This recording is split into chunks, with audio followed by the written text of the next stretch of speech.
esse ano está completamente incrível para o futebol brasileiro. Temos coisas muito raras e imprevisíveis que estão prestes a acontecer, ou melhor, podem acontecer, já que tudo pode acontecer. A primeira coisa que está acontecendo é o fato do Botafogo do Rio de Janeiro ter chances de se tornar campeão do Brasileirão. O Botafogo do Rio de Janeiro é um time que há muito tempo não vence o campeonato. E não é só isso, ele só venceu 2 Brasileirões e nunca chegou na final da Libertadores. Ou seja, o Botafogo do Rio de Janeiro tinha o tamanho do Bahia, que é um time que é grande, mas muitos questionam o fato dele ser grande. E vale lembrar que o Botafogo havia sido rebaixado e só voltou à Série A no ano passado, sendo que esse último rebaixamento teve o Botafogo sendo rebaixado com várias rodadas de antecedência, sendo tri-rebaixado e lanterna do campeonato. O Botafogo estava tão ruim naquele campeonato que perdeu para o Vasco 2 vezes, e uma de goleada. Sendo que o Vasco havia sido rebaixado naquele Brasileirão. Quando eu vi o compilado de jogos do Vasco, onde ele foi rebaixado, ao eu ver esse resultado, eu pensei que o editor tinha se confundido e que fosse o Botafogo que tinha feito 3-0 no Vasco. Não só isso, mas o São Paulo tem chances de vencer a Copa do Brasil. O São Paulo nunca ganhou a Copa do Brasil, sendo que na semifinal ele, em um jogo que precisava vencer, venceu o time que mais vence ele, que é o Corinthians. O Corinthians vence tanto o São Paulo que até na edição do Brasileirão, onde o Corinthians foi rebaixado e o São Paulo foi campeão, o São Paulo não venceu o Corinthians. E lembrando que o Flamengo não está numa boa fase. Ou seja, o São Paulo pode realmente vencer o seu título inédito. E só assim para ele ir para a Libertadores de novo depois de muito tempo. Pela primeira vez, o São Paulo teve fogos de artifício sendo soltados aqui na minha cidade após um jogo, sendo que muitas pessoas passaram a usar a camisa do São Paulo no dia seguinte, como se eles perdessem a vergonha. O São Paulo não ganha títulos há muito tempo, sendo que o último título foi um Campeonato Paulista. E antes desse Campeonato Paulista, o São Paulo também não ganhava títulos há muito tempo. Há mais tempo ainda. Somente uma classificação para a final foi o suficiente para soltarem fogos. Ou seja, quando o time não ganha muito título, apenas a classificação para a final já motiva pessoas a comemorarem. Há mais tempo ainda.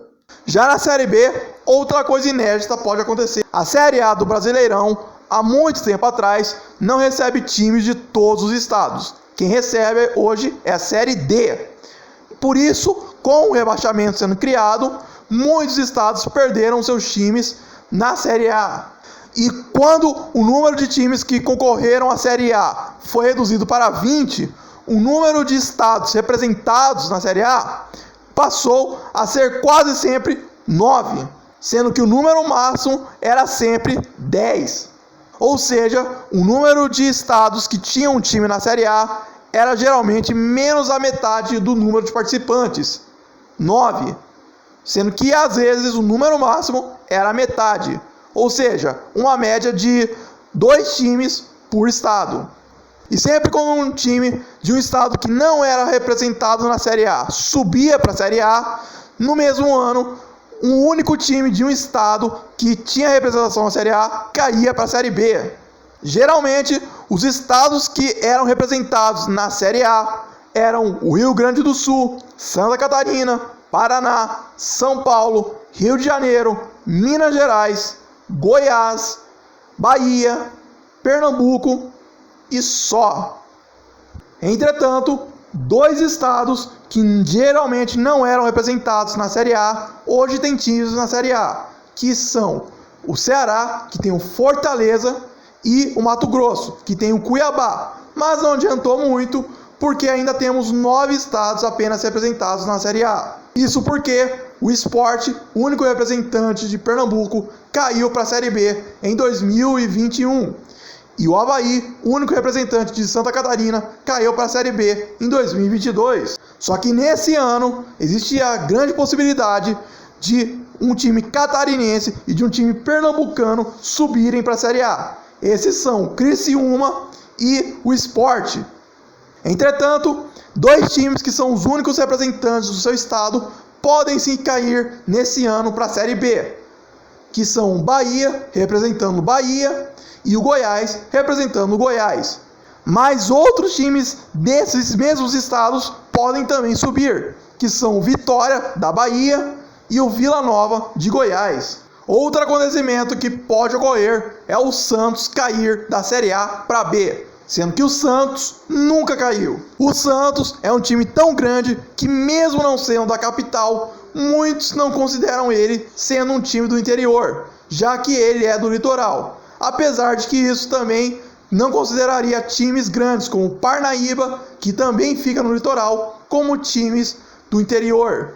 Entretanto, sabemos muito bem que o Santos é um time à parte.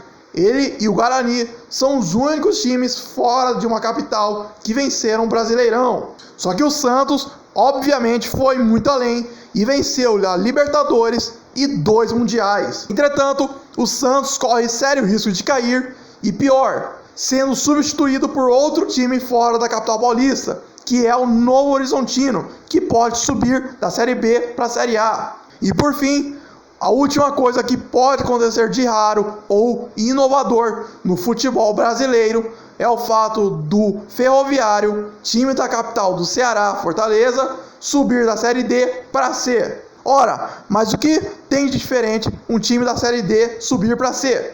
Afinal, a Série D, como uma divisão inferior, é feita justamente para times subirem. Entretanto, o Ferroviário caiu da Série C para D no ano passado. Ou seja, ele cairia da C para D e no ano seguinte voltaria para a Série C. Isso é um feito completamente inédito. A Série D é um campeonato mais difícil do que a Série C, porque lá estão os melhores dos seus estados. Além do fato de que um time que caiu da C para D deve estar nas penduras, sendo que a Série D tem muito mais times do que na Série C. Então as chances de apenas 4 desses times se classificarem é muito baixa se for ver de time para time, sendo que a Série D tem muito mais times do que na Série C. Então as chances de apenas 4 desses times se classificarem é muito baixa se for ver de time para time. Sem contar que a fase final da Série D é baseada no mata-mata e na disputa de pênaltis, que geralmente não privilegia o melhor time.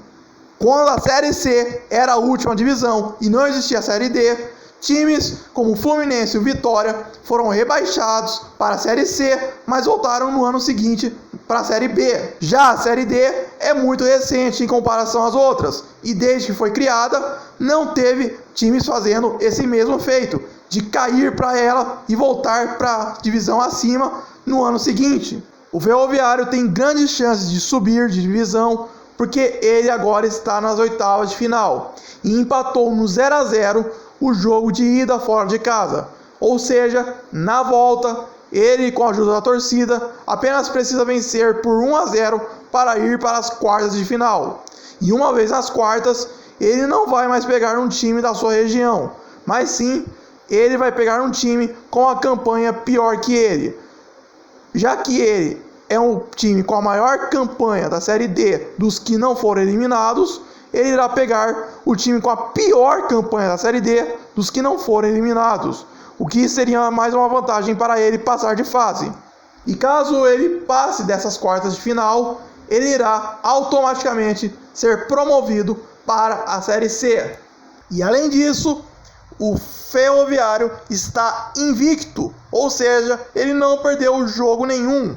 E para deixar ainda maiores as chances de um time que caiu da C para D voltar para C no ano seguinte, é que nas oitavas de final existe um outro time que também caiu da C para D e está tentando voltar para a C no ano que vem, que coincidentemente é também um time de Fortaleza, o Atlético Cearense. Só que o Atlético Cearense já perdeu o jogo de volta ou seja, ele perdeu em casa, mas quem sabe ele possa se classificar. E como o Atlético Cearense é um dos times com uma das piores campanhas entre os classificados para as oitavas, basta o Bahia de Feira, o Camboriú, o Maranhão e a Ferroviária serem eliminados nas oitavas, que o Atlético Cearense iria pegar o Ferroviário nas quartas, caso o Atlético Cearense e o Ferroviário se classificarem. Ou seja, nesse clássico, um dos dois irá para a semifinal obrigatoriamente. E assim, um dos times que caiu da Série C para a Série D vai voltar para a Série C do ano seguinte. E você, qual é o acontecimento mais raro e inovador desses que eu falei nesse vídeo que você acha que pode acontecer nesse ano no futebol brasileiro? Deixe nos comentários.